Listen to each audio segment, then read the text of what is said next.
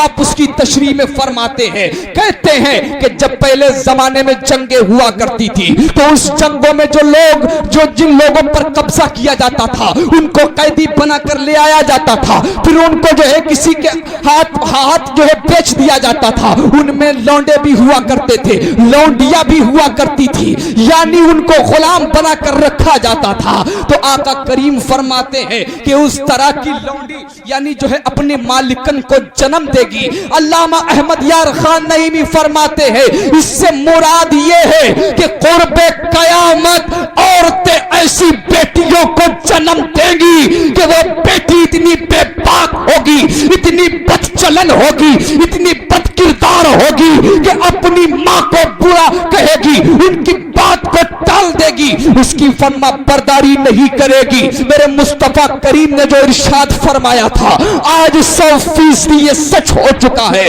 آج بیٹیاں اتنی بے باک ہو چکی ہیں, آج بیٹیاں اتنی بد چلن ہو چکی ہیں کہ ماں کو اپنی عزت بچانے کے لیے بیٹی کی ہر بات ماننا پڑتی ہے. گویا کہ ایسا لگتا ہے کہ یہ لونڈی جو ہے یہ اس کی ماں ہے اور جو ماں ہے وہ اس کی لونڈی ہے. میرے مصطفیٰ کریم نے جو ارشاد فرمایا سچ ہو گیا ہے, اور جو بھی فرمایا میرے مصطفیٰ نے وہ انشاءاللہ العزیز سچ ہو کر رہے گا, کیونکہ ہے قول خدا, قول محمد, فرمان نہ بدلا جائے گا, بدلے گا زمانہ لاکھ مگر قرآن نہ بدلا جائے گا. نعرہ تکبیر, نعرہ رسالت, جشن غریب نواز, جشن غریب نواز. سبحان اللہ, سبحان اللہ.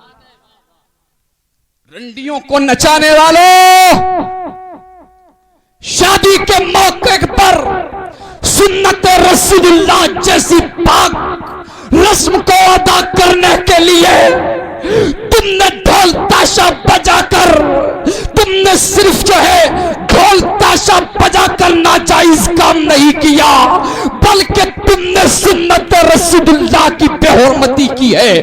تم نے رسول اکرم صلی اللہ علیہ وسلم کی پاک سنت کا مذاق اڑایا ہے. میں پوچھنا چاہتا ہوں جس پاک سنت کے بارے میں میرے مصطفیٰ کریم نے ارشاد فرمایا النکاح من سنتی فمن رغب عن سنتی فلیس منی, یعنی نکاح میری سنت ہے اور جس نے اس سے جو ہے بے رغبتی اختیار کی, جو اس سے بچا وہ ہم میں سے نہیں ہے. تم اس پاک سنت کو ادا کرنے کے لیے ڈھول تاشے کر رہے ہو, تم رنڈیوں کے گندے ناچ نچوا رہے ہو, تم طوائفوں پر اپنی جو ہے دولت کو اڑا رہے ہو. میں پوچھنا چاہتا ہوں ذرا یہ بھی تو بتاؤ کہ جتنا مال و دولت تم نے رنڈیوں پر خرچ کیا ہے, رنڈیوں پر اڑایا ہے, کیا تم نے کبھی مسجد میں بھی اتنا پیسہ دیا ہے؟ کیا تم نے کسی مدرسے میں بھی اتنا پیسہ پہنچایا ہے؟ کیا کبھی تم نے اتنا پیسہ کسی غریب کو بھی دیا ہے؟ کبھی تم نے کسی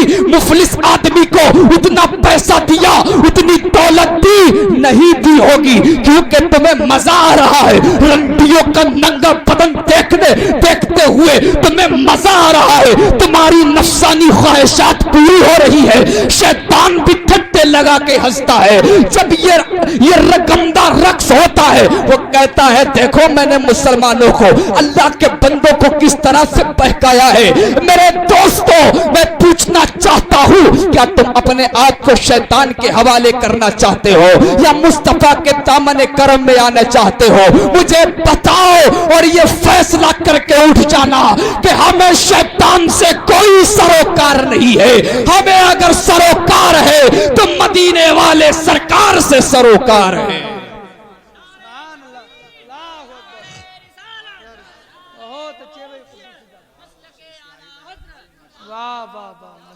سن لیجئے ذرا اس حدیث کو سنیے. آج جہاں پر جو ہے رنڈیوں کا رقص ہو رہا ہے, گندا ناچ ہو رہا ہے, جہاں پر 2.5 لاکھ 3 لاکھ کی رنڈیوں کو بلا کر گندا رقص ہو رہا ہے, میں پوچھنا چاہتا ہوں کہ مسلمان کا یہی شیوا ہے کہ محلے کی مسجد سونی پڑی رہے, مسجد کی چھت کے لیے مسجد کا متولی گھر گھر چندہ مانگتا پھرے مگر مسجد کی چھت کے لیے پیسہ نہ ملے, رنڈی کو بلانے کے لیے پیسہ مل جائے, رنڈیوں کو نچوانے کے لیے پیسہ مل جائے. میں پوچھنا چاہتا ہوں کہ تو اسلام سے اتنی ہی محبت رکھتا ہے کہ جب اسلام کے لیے مال کی قربانی دینے کا وقت آئے تو تو اس کو بھول جائے, مگر جب اپنی خواہشات کو پوری کرنے کی بات آئے تو تو کچھ بھی کرے. میں پوچھنا چاہتا ہوں اے مسلمانوں, کیا یہی اسلام ہے؟ سنو, اگر یہی کرتے رہو گے تو عذاب الہی کے لیے تیار ہو جاؤ. آسمان سے پتھر کی بارش کا انتظار کرو, زمین کے زلزلے کا انتظار کرو, یہ اپنی صورتوں کے مست ہو جانے کا انتظار کرو. ایک حدیث سن لیجئے, مصطفیٰ کریم صلی اللہ علیہ وسلم نے ارشاد فرمایا, ایک زمانہ آئے گا کہ لوگ کھانے پینے میں مشغول ہوں گے, لوگ جو ہے ایک دوسرے کے ساتھ کھانے پینے میں مشغول ہوں گے, لوگ دسترخوان پر جمع ہو کر کباب و شباب کی محفلوں کو جمائے ہوں گے. اللہ تعالیٰ ان پر جو ہے زلزلے کو طاری کرے گا, زمین پھٹ جائے گی, لوگ اس کے اندر پھنس جائیں گے, کبھی ان پر پتھروں کی بارش ہوگی, کبھی جو ہے ان کی صورتوں کو مسخ کر دیا جائے گا. لوگ کہیں گے کہ آج فلاں قوم کے اندر فلاں قوم کو دھسا دیا گیا, آج فلاں قوم زلزلے کی زد میں آ گئی, آج فلاں قوم کی صورتوں کو سور اور بندر بنا دیا گیا. صحابہ کرام عرض کرتے یا رسول اللہ علیہ الصلوۃ والسلام, یہ کیوں ہوگا, یہ کیسے ہوگا, کس وجہ سے ہوگا؟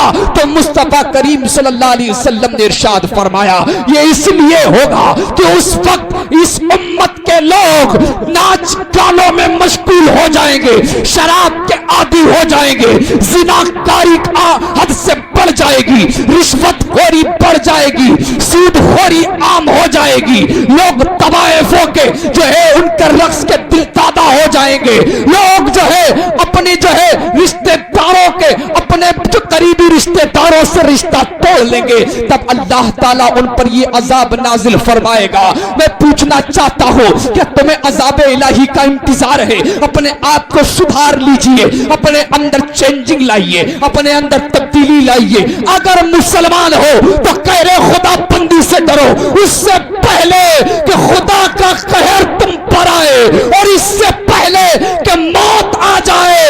اللہ کی بارگاہ میں آ کر سچے دل سے توبہ کر لو اور کہہ دو اپنے آقا کو پکار کر, میں مجرم ہوں آقا, مجھے ساتھ لے لو کہ رستے میں ہے جا بجا تھانے.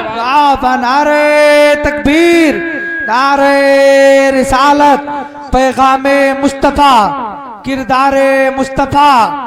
سبحان اللہ, سبحان اللہ. حضرات گرامی, اللہ تعالیٰ کو جوانی کی توبہ بہت پسند ہے. بولیے پسند ہے, اور کتنی پسند. مصطفیٰ فرماتے ہیں کہ جب کوئی جوان توبہ کرتا ہے تو اللہ تعالیٰ کو بہت خوشی ہوتی ہے, اللہ اسے اپنا حبیب بنا لیتا ہے. فرماتے ہیں میں اللہ کا حبیب ہوں, اور جو جوانی میں توبہ کر لیتا ہے وہ بھی اللہ کا حبیب ہے کہ نہیں؟ اب دیکھیے توبہ کیسی ہونی چاہیے.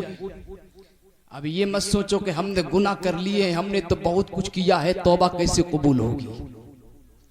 حضرت رابعہ بصریہ سے کسی نے پوچھا تھا, کہا کہ جب کوئی بندہ خدا سے توبہ کرے تو کیا اس کی توبہ قبول ہو جاتی؟ تو آپ نے فرمایا کہ توبہ کی توفیق خدا کی طرف سے ہوتی ہے، خدا اگر توفیق نہ دے تو وہ توبہ کر ہی نہیں سکتا، اور جب خدا توبہ کی توفیق دے دیتا ہے تو پھر قبولیت میں کوئی شک نہیں رہتا ہے۔ بے شک بے شک، سبحان اللہ۔ تو جوانی میں توبہ کر لو، اور توبہ کیسی ہونی چاہیے میں بتانا چاہتا ہوں۔ اللہ تعالیٰ اپنے بندوں سے کتنا پیار کرتا ہے، کتنی محبت کرتا ہے۔ شیخ سعدی رحمت اللہ علیہ فرماتے ہیں کرم بھی و لطف پروردگار گناہ بندہ کردد و او شرمسار۔ ایک گناہ گار بندہ جو گناہ کر کے آتا ہے، رب کی بارگاہ میں توبہ کرتا ہے، کہتا ہے پروردگار میں نے گناہ کیے ہیں، میں نے تیری نافرمانیاں کی ہے، پروردگار دن کے اجالوں میں نے جو ہے گناہ کیے ہیں، رات کے اندھیروں میں نے گناہ کیے ہیں، اے پروردگار میں تیرا نافرمان بندہ ہوں، مگر تیرا اعلان ہے لا تقنطوا من رحمت اللہ، کہ اے لوگو اللہ کی رحمت سے نا امید مت ہو، اے پروردگار تیری رحمت سے میں امید لے کر آیا ہوں، تو مجھے معاف فرما دے۔ تو اللہ تعالیٰ اپنے فرشتوں سے کہتا ہے اے میرے فرشتوں گواہ ہو جاؤ، مجھے اپنے عزت و جلال کی قسم ہے یہ بندہ میری بارگاہ میں آ کر رو رہا ہے، گڑ گڑا رہا ہے، میری رحمت کو شرم آتی ہے، حیا آتی ہے کہ یہ میری بارگاہ میں آ کر مجھ سے توبہ کی بھیک مانگے اور میں اسے ایسے ہی چھوڑ دو۔ لطف بھی کرم بھی و لطف پروردگار گناہ بندہ کردد و او شرمسار۔ آخر میں ایک واقعہ سن لیجئے، اس کے بعد میں اپنی جگہ لیتا۔ حسن بصری رضی اللہ تعالیٰ عنہ کی ایک مریدہ تھی، اس مریدہ کا ایک بیٹا تھا بہت بڑا گناہگار، اس نے زندگی میں شاید کوئی نیکی کی ہی نہیں تھی، کبھی کوئی سجدہ کیا ہی نہیں تھا، کبھی کوئی اچھا کام کیا ہی نہیں تھا، زندگی میں اس کے گناہ ہی گناہ تھے۔ ایک دن آیا بیمار پڑ گیا، اب بیمار جب پڑا ہے تو وہ قریب المرگ ہو گیا، یعنی موت کے قریب ہو گیا۔ اللہ اکبر۔ جیسے ہی اس کو یہ اندیشہ ہوا کہ میں اب دنیا سے جانے والا ہوں، اب میں دنیا سے رخصت ہو جاؤں گا، اپنی ماں کی گود میں آ کر اپنا سر رکھ کر کہتا ہے ماں میں بہت بڑا گنہگار ہوں، میں نے زندگی میں کوئی نیکی نہیں کی ہے،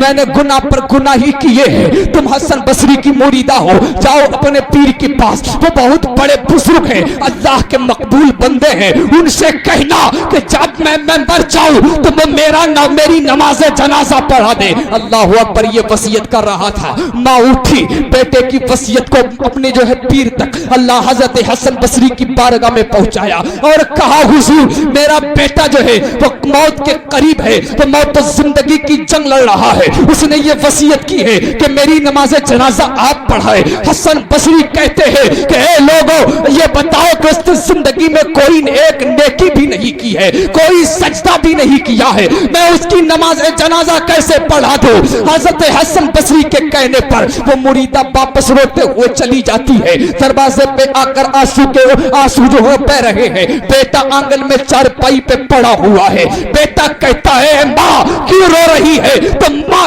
کہتی ہے اے بیٹا تیرے مقدر میں کہا کہ ایسا عظیم المرتبت شخص، ایسا جلیل القدر اللہ کا ولی تیری نماز جنازہ پڑھائے، تیرا مقدر کہا پہلے اس وصیت سے کرنے سے پہلے کچھ سوچ تو لیا ہوتا، کم سے کم اپنے گریبان میں جھانک تو لیا ہوتا۔ بندہ کہتا ہے اگر حسن بصری نماز جنازہ نہیں پڑھاتے تو نہ پڑھائے۔ اے میری ماں جب میرا دم نکل جائے، اور روتے ہوئے کہہ رہا ہے کہ جب میرا دم نکل جائے تو میری گردن میں رسی کا پھندا ڈال دینا، مجھے گلی کوچوں میں گھمانا، شہر کی ہر گلی سے گھمانا، ہر کوچوں بازار سے گھمانا، تاکہ لوگ دیکھ لے کہ ایک گناہگار کا انجام کیا ہوتا ہے۔ آنکھوں سے آنسو بہ رہے تھے، ادھر کب سے انسری سے روح پرواز کر گئی، وہ زندگی کی جو ہے سانس ٹوٹ گئی، ڈور ٹوٹ گئی، وہ موت اس کو آ گئی۔ حضرات گرامی جیسے ہی موت اس کو طاری ہوئی ہے، ادھر دروازے پر وہ اللہ کا مقدس بندہ حسن بصری موجود ہے، کھڑے ہو گئے، دروازے پر دستک دیا، دینے کے بعد جیسے ہی مریدہ گھر کے باہر دیکھا، اس نے دیکھا کہ حسن بصری موجود ہے. کہا کیوں آ گئے ہو؟ آپ نے تو بیٹے کی نماز جنازہ پڑھانے سے منع کر دیا تھا، آپ نے تو انکار کر دیا تھا. آپ جائیے، میرا بیٹا دنیا سے جا چکا ہے، اس پہ موت طاری ہو چکی ہے، اب جائیے. آپ نے تو انکار کر دیا تھا.